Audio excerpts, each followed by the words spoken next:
Assalamualaikum warahmatullahi wabarakatuh. Perkenalkan, nama saya Nuridenia Putri dengan NIM 2409680.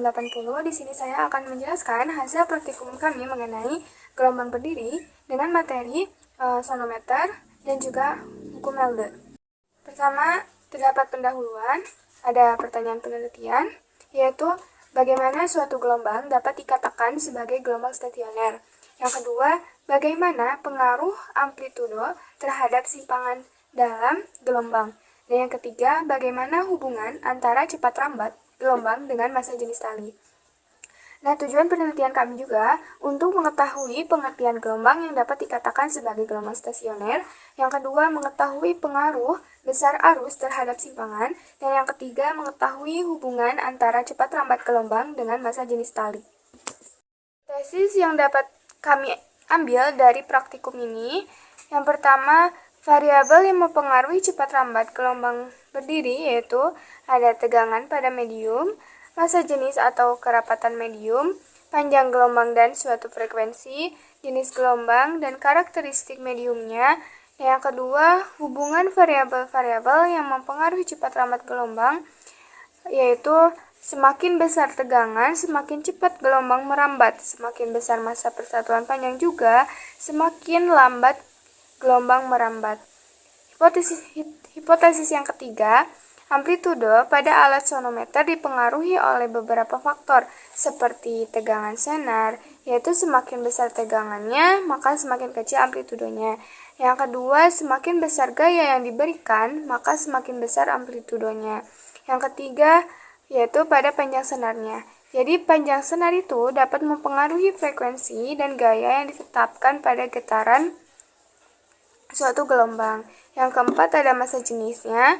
Yang kelima, ada frekuensi resonansi, yaitu ketika frekuensi sumber sesuai dengan frekuensi alami, amplitudo dapat meningkat secara signifikan. Yang keenam, daya serap energi oleh lingkungan. Jadi, hambatan lingkungannya dapat mengurangi amplitudo. Metode pengumpulan data, ada percobaan sonometer. Kita harus menyiapkan alat dan bahan terlebih dahulu. Yang pertama, yang paling utama itu adalah sonometer.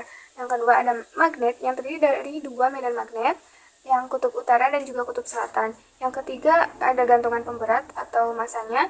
Yang keempat, kabel penghubung. Yang kelima, hambatan geser. Yang keenam, meteran. Yang ketujuh, power supply. Nah, prosedur percobaannya, pertama, kita harus memasangkan senar yang telah dipasangkan di antara dua penyangga dan salah satu ujungnya diberikan suatu nilai tegangan oleh benda pemberat. Yang kedua, penyangga itu pada bawah senar harus diubah-ubah terlebih dahulu untuk melihat pengaruh suatu panjang terhadap frekuensi dan amplitudo dan agar memunculkan sebuah gelombang yang terlihat. Yang ketiga, jangan lupa untuk magnet diletakkan di atas senar yang tadi ada magnet yang kutub utara dan juga kutub selatan. Yang keempat, hubungkan kabel dari power supply ke rheostat atau hambatan geser. Lalu hubungkan dari rheostat itu ke senar yang ada di sonometernya yang terdapat di gantungan pemberat. Nah, yang kelima, nyalakan power supply di maksimal 1 volt dan geser-geser pada rheostatnya agar tegangannya mencapai dan berubah-ubah dari 0 sampai 1. Percobaan Melde, kita menyiapkan alatnya yaitu vibrator, meteran, benang 3 macam, yaitu ada benang yang putih tipis, benang yang warna oranye, dan benang yang warna kuning tebal. Nah, beban gantung, katrol meja, neraca digital untuk mengukur massa bebannya. Yang ketujuh, ada kabel penghubung dan juga audio generator. Prosedur percobaan yang telah kami lakukan, yang pertama, ukur massa masing-masing beban tadi menggunakan neraca digital. Yang kedua, menentukan jenis benang yang akan digunakan, apakah benang yang putih tipis terlebih dahulu, atau benang yang oranye yang sedang, dan atau benang yang warna kuning yang tebal. Nah, lalu hubungkan audio generator dan vibrator dengan sumber tegangannya. Lalu atur frekuensi audio generator, tegangan dawai, dan panjang dawai agar terbentuk suatu gelombang stasioner. Lalu tambahkan beban gantung pada tempatnya. Lalu jangan lupa hitung banyak gelombang yang terbentuk, kemudian catat hasilnya. Nah, ulangi percobaan tersebut, bedanya hanya pada pergantian jenis benangnya saja. Menjawab pertanyaan penelitian atau research question yang pertama, bahwa suatu gelombang dapat dikatakan sebagai gelombang stasioner, yaitu jika gelombang tersebut terbentuk akibat superposisi dua gelombang yang bergerak dengan arah yang berlawanan dan memiliki frekuensi, amplitudo, dan panjang gelombang yang sama. Selain itu, tidak ada perpindahan energi secara keseluruhan, tetapi hanya ada pergerakan energi dalam bentuk osilasi pada posisi yang tepat. Dan juga memiliki titik amplitudo adalah 0 dan mengalami perpindahan terbesar dengan amplitudonya yang maksimum. Jawaban pertanyaan penelitian atau research question yang kedua, pengaruh amplitudo terhadap simpangan yaitu ada 4. Yang pertama, amplitudo adalah suatu jarak terbesar yang dapat dicapai oleh suatu partikel dari posisi keseimbangan selama pergerakan gelombang. Nah, simpangan itu adalah terjadi pada suatu titik yang posisinya suatu partikel pada waktu tertentu relatif terhadap posisi keseimbangannya. Jadi, semakin besar suatu amplitudonya, maka semakin besar simpangannya. Artinya, partikel-partikel di dalam medium akan bergerak lebih jauh dari posisi keseimbangannya. Dan juga sebaliknya, jika amplitudo kecil, maka simpangannya pun pada partikelnya juga akan kecil. Artinya, pergerakan partikel-partikelnya pun akan lebih sedikit. Jawaban pertanyaan penelitian yang ketiga, bahwa pengaruh massa jenis terhadap cepat rambat gelombang adalah semakin besar massa jenisnya, maka semakin kecil kecepatan gelombangnya.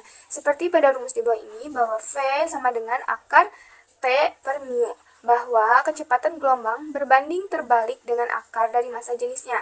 Artinya, jika massa jenis tali meningkat, maka kecepatan gelombang pun akan berkurang. Dan sebaliknya, jika semakin kecil massa jenis tali, maka semakin cepat gelombang dapat merambat.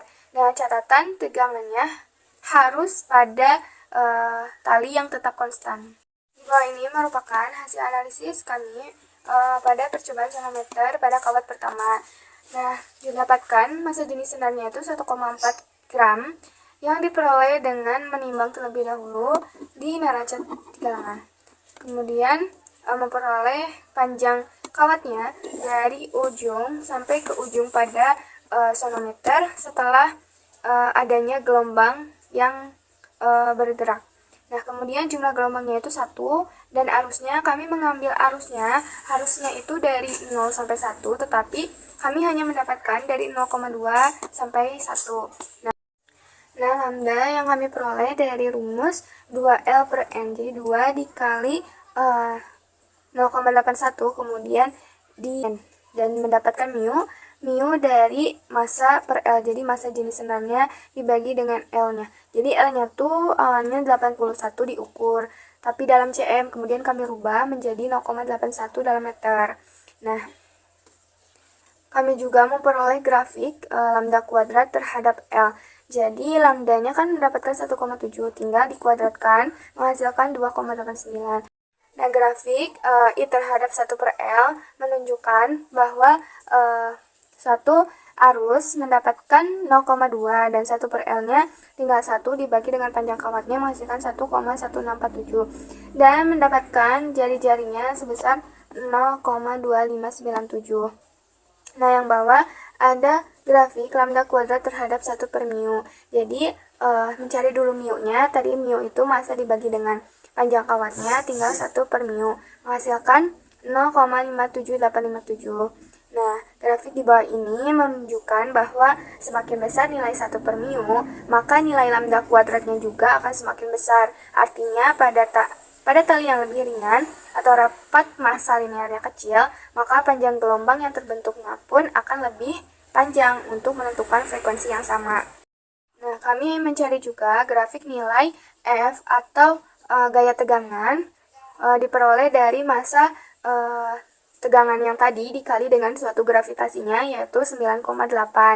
Nah, F-nya itu 5,88, terus I-nya 0,2. Nah, grafik ini menunjukkan bahwa nilai F-nya itu atau gaya tegangannya itu tetap konstan meskipun I-nya pun berubah. Maka gaya F tidak dipengaruhi oleh variabel I.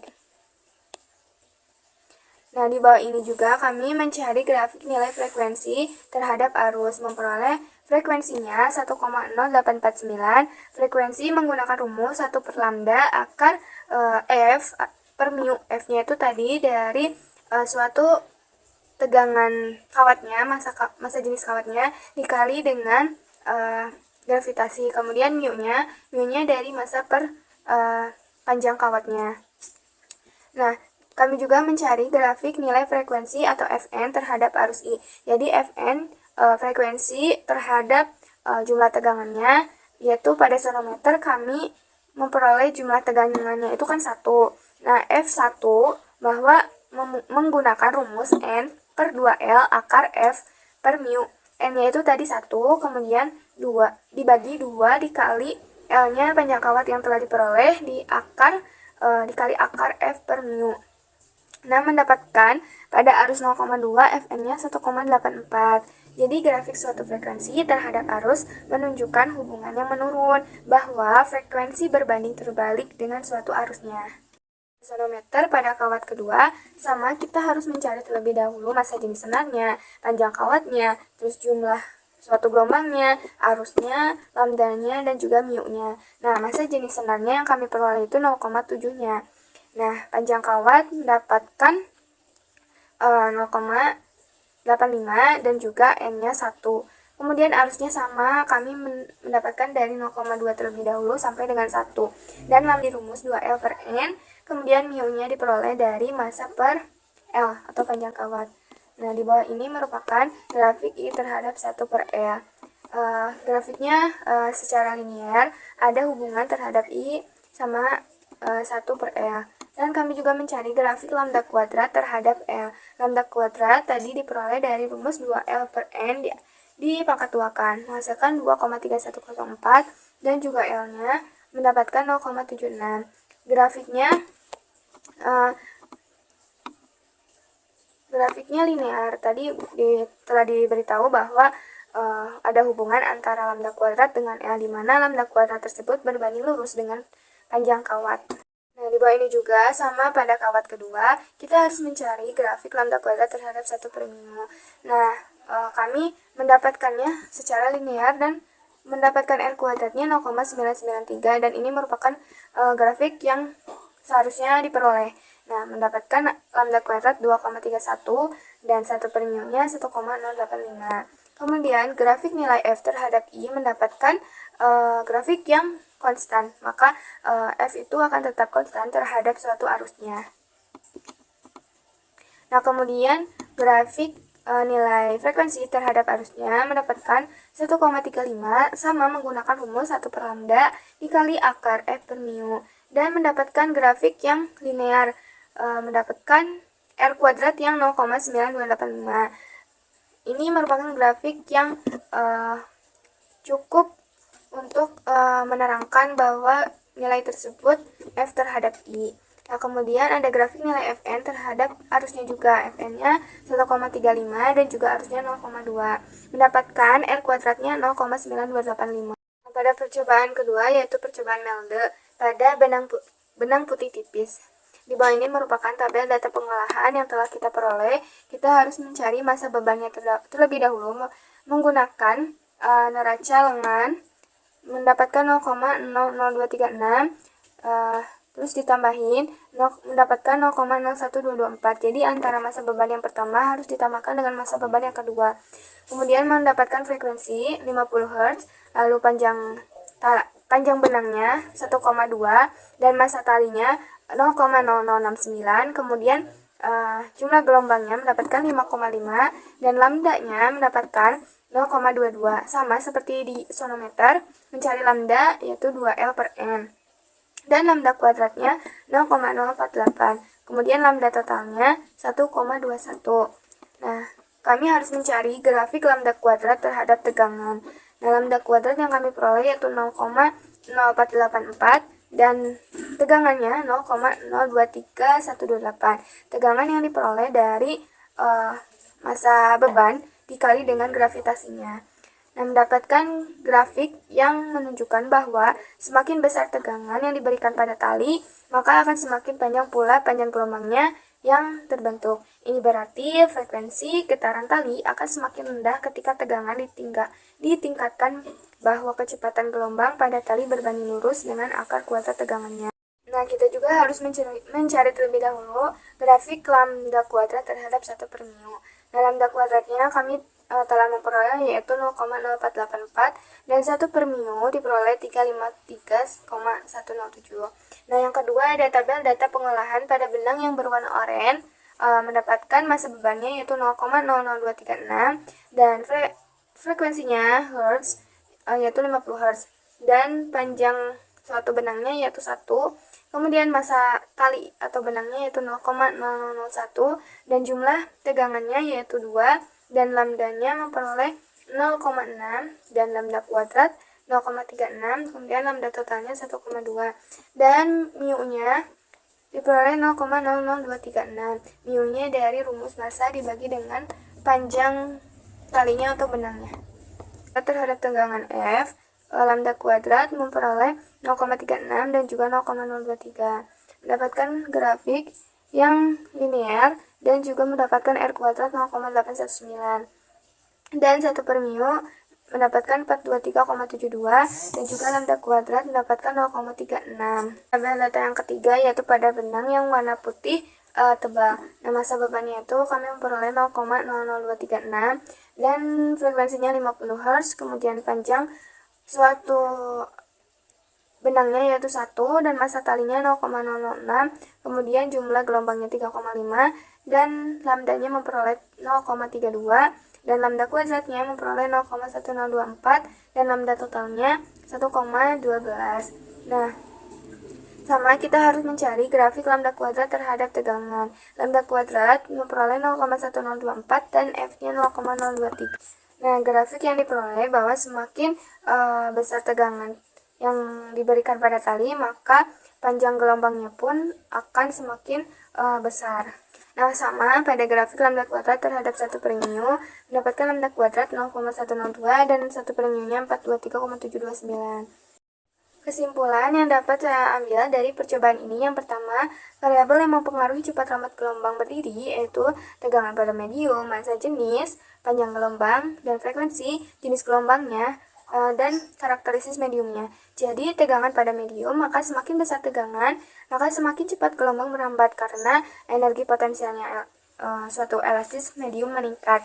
Yang kedua, massa jenis atau kerapatan medium, semakin besar massa jenisnya, maka akan semakin lambat gelombang merambat karena medium atau benangnya itu menjadi lebih berat dan sulit untuk digerakkan.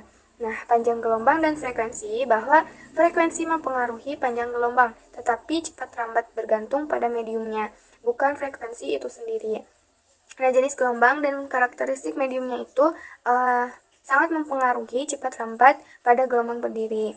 Nah, frekuensi mempengaruhi panjang gelombang, tetapi cepat lambat bergantung pada mediumnya. Itu saja yang dapat saya sampaikan. Mohon maaf bila ada kesalahan. Wassalamualaikum warahmatullahi wabarakatuh.